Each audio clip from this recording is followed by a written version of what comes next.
Violent weather, which has lashed much of New South Wales, has struck with deadly force.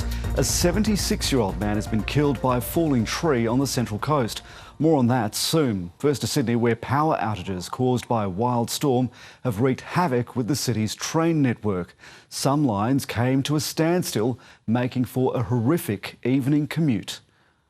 Sydney train commuters are again forced to endure a nightmare journey home.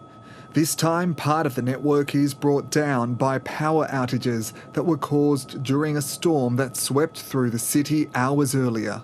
We had to just leave work and find everyone just stuck together thinking, what's going on? Just want to get home to Penrith, that's all.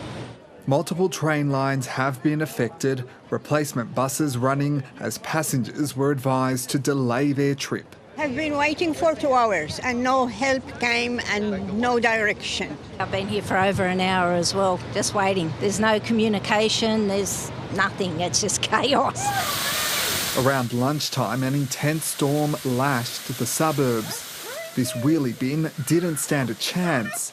Right across the Sydney Basin, there were ferocious winds, heavy rain and hail.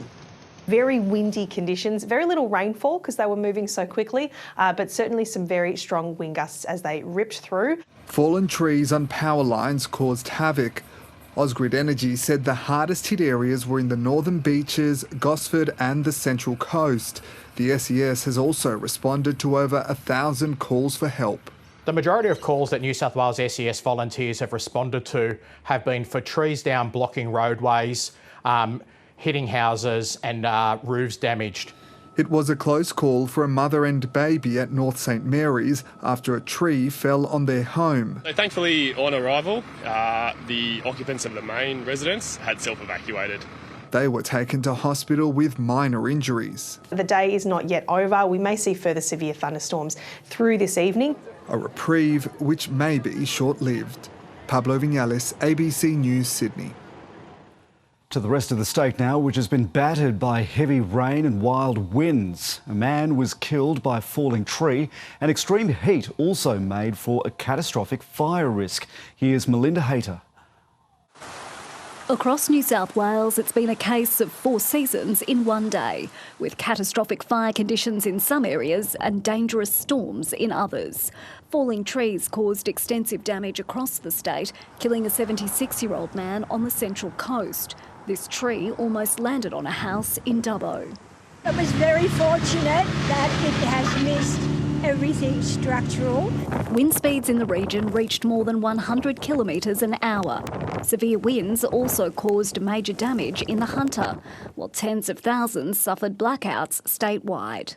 As a result of these storms, we have responded to over 1,000 incidents. There's danger too from dry and dusty conditions, with the state's first catastrophic fire rating in more than 2 years, stretching over 300 kilometres. This fire in Corowa, near the Victorian border, reached emergency level. The wind is the thing that's going to push fires along. So we've got the fuel loads, it's all cured, it's dry. 25 public schools across the Central West and Riverina were closed today because of the weather, presenting a logistical challenge for many, especially those on the land. It's like a bit chaos, like all the wind and it's just like really annoying. Marul farmer Evan Lord spent this morning in the header with 2 children in tow. By early afternoon, he'd called it quits, just one of many acting on harvest safety alerts. Just these gusty conditions have just come out of nowhere, raised dust. Yeah, it's just not conducive to doing anything safely, really. The dust won't settle on this fire season for some time to come. Melinda Hayter, ABC News, Area Park.